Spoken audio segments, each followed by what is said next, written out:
Imagine a country with over 128 million people, making it one of the most populous nations on Earth. Yet, despite this massive population, more than 80% of its land remains largely empty and uninhabited. This country is Mexico, a nation ranked among the 10 most populated in the world, alongside giants like Russia and Japan. But here's the puzzle. Why is such a large portion of Mexico's land so sparsely populated? What's keeping people away from these vast, picturesque landscapes? To understand Mexico's unique population distribution, let's first take a look at where people actually live. Despite Mexico's vast land area, nearly 50% of its population, around 66 million people, live in just a small, concentrated region that runs through the center of the country. This region covers only about 18% of Mexico's total land area, yet it's home to the majority of the population. This extreme concentration might seem strange at first, but when you dig deeper, it makes perfect sense. Over the past 130 years, Mexico's population has grown nearly tenfold, yet the pattern of where people live has remained remarkably consistent. Back in the early 1900s,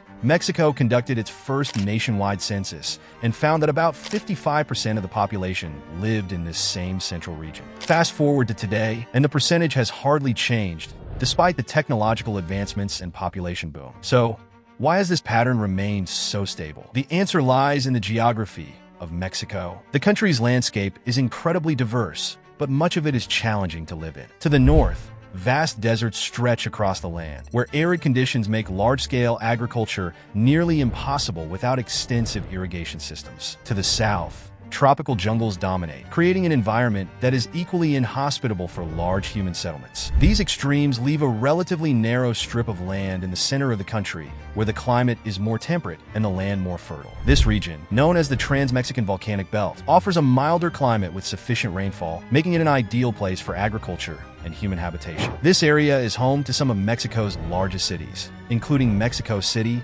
Guadalajara, and Puebla, which together house a significant portion of the nation's population. Let's start with the northern deserts. Covering a vast portion of northern Mexico, the deserts are characterized by extreme temperatures and a lack of water, making agriculture and large-scale settlements difficult. The Sonoran and Chihuahuan deserts are among the most prominent, stretching across northern Mexico and into the southwestern United States. These deserts receive minimal rainfall, averaging less than 10 inches per year, which is insufficient for most types of farming without sophisticated irrigation systems. The harsh climate, with scorching hot summers and freezing winters, further discourages population growth. As a result, the population density in these regions remains low, with small towns and isolated communities scattered across the landscape. Despite these challenges, the northern deserts are not entirely devoid of human activity. The discovery of valuable minerals, such as silver and copper, has led to the establishment of mining towns. However, these settlements are typically small, and the inhospitable environment continues to limit large-scale population growth. Moving to the south, Mexico's tropical jungles present a different set of challenges. The states of Chiapas, Tabasco, and parts of Veracruz and Oaxaca are covered in dense rainforests, characterized by high humidity, heavy rainfall, and lush vegetation. While these jungles are rich in biodiversity, they are less conducive to human habitation. The thick vegetation and frequent rainfall make it difficult to build infrastructure, such as roads and buildings. Additionally, the soil in these regions is often nutrient poor, making agriculture challenging. The combination of these factors has historically limited the development of large cities in southern Mexico. Moreover, the jungles are home to various indigenous communities who have lived in harmony with the environment for centuries. These communities often rely on traditional farming methods, such as slash-and-burn agriculture, which is sustainable at low population densities but cannot support large-scale urbanization. In addition to deserts and jungles, Mexico's mountainous terrain plays a crucial role in shaping the country's population distribution. The Sierra Madre Oriental, Sierra Madre Occidental, and the Trans-Mexican Volcanic Belt are the three major mountain ranges that cut across the country. These mountains are both a blessing and a curse for Mexico. On the one hand, the mountains provide natural protection and a temperate climate at higher elevations. The valleys nestled between these mountain ranges are some of the most fertile and productive lands in Mexico. These valleys have historically supported large populations and have been the cradle of Mexican civilization for thousands of years. On the other hand, the mountains create significant barriers to transportation and communication. Building roads and railways through mountainous terrain is expensive and difficult. This has historically isolated communities in the mountains and made it hard for the central government to exert control over these regions. The central region of Mexico, where most of the population is concentrated, is not only fertile but also strategically located. The valleys here sit at high elevations, often over 7,000 feet above sea level, providing a cooler climate that is ideal for agriculture. The volcanic soil in these valleys is rich in nutrients, making it highly productive for growing crops. Historically, this region has been the heart of Mexican civilization. Long before the Spanish arrived, the Valley of Mexico was home to powerful civilizations like the Aztecs, who built their capital, Tenochtitlan, on the site that is now Mexico City. This area's combination of fertile land, abundant water, and natural defenses made it an ideal place for a large population to thrive. Today, Mexico City stands as one of the largest cities in the world, with a metropolitan population of over 22 million people. It's the sixth largest urban area globally and the most populous city in the Americas outside of Asia. The city's high elevation, about 7,800 feet above sea level, makes it one of the highest major cities in the world, rivaling other high-altitude cities like La Paz in Bolivia. Mexico City's location in the Valley of Mexico has long made it the political, cultural, and economic center of the country. Despite the challenges of building and maintaining a city at such a high altitude, the benefits of its strategic location have always outweighed the costs. The city's growth has been fueled by its central location, fertile land, and access to resources, making it the hub of Mexican life for centuries. The concentration of population in central Mexico has deep historical roots. For centuries, this region was the center of Mesoamerican civilizations, including the Aztecs and the Toltecs. When the Spanish arrived in the 16th century, they recognized the strategic importance of the Valley of Mexico and built their new capital, Mexico City, on the ruins of Tenochtitlan. Over the centuries, Mexico City grew to become the dominant urban center in the country. Despite the challenges posed by its high elevation and the lack of natural water sources, the city's central location and fertile surroundings made it the ideal place for the capital of New Spain and later the Republic of Mexico. In modern times, Mexico's geography continues to shape its development. The country's mountainous terrain and harsh climates make it difficult to build the infrastructure needed to support a large, dispersed population. As a result, the central region remains the most densely populated, while vast areas to the north and south remain sparsely inhabited. However, Mexico's proximity to the United States and its position as a gateway between North and South America have created new opportunities for economic growth. The establishment of maquiladoras factories in northern Mexico that produce goods for export to the United States has drawn large numbers of people to the border regions, creating new urban centers in places like Ciudad Juarez and Tijuana. The maquiladora industry, which began in the 1960s, has had a significant impact on the population distribution in northern Mexico. These factories, located primarily along the U.S.-Mexico border, take advantage of lower labor costs in Mexico to produce goods that are then exported to the United States. The North American Free Trade Agreement, NAFTA, signed in 1994, further boosted this industry by eliminating tariffs on goods traded between Mexico, the U.S., and Canada. As a result, cities like Tijuana, Ciudad Juarez, and Monterrey have seen rapid population growth and economic development. These cities are now some of the largest in Mexico, attracting workers from other parts of the country who are seeking employment in the maquiladoras. This shift in population has led to the development of new urban centers in northern Mexico, away from the traditional heartland in the Central Valleys. Mexico's unique geography has played a crucial role in shaping the country's population distribution. While the central region remains the most densely populated due to its fertile land and temperate climate, vast areas of the country remain empty due to the challenges posed by deserts, jungles, and mountains. Yet, despite these challenges, Mexico has continued to grow and develop, with new opportunities emerging in the border regions and beyond. As we look to the future, it will be fascinating to see how Mexico continues to adapt to its geographical realities and what impact this will have on the country's population distribution in the decades to come. The growth of cities in northern Mexico, fueled by economic opportunities and proximity to the United States, may eventually lead to a more balanced population distribution across the country. If you found this exploration of Mexico's geography and population distribution interesting, be sure to check out our other videos on similar topics. Don't forget to like and subscribe for more deep dives into the world's most fascinating places. See you in the next video.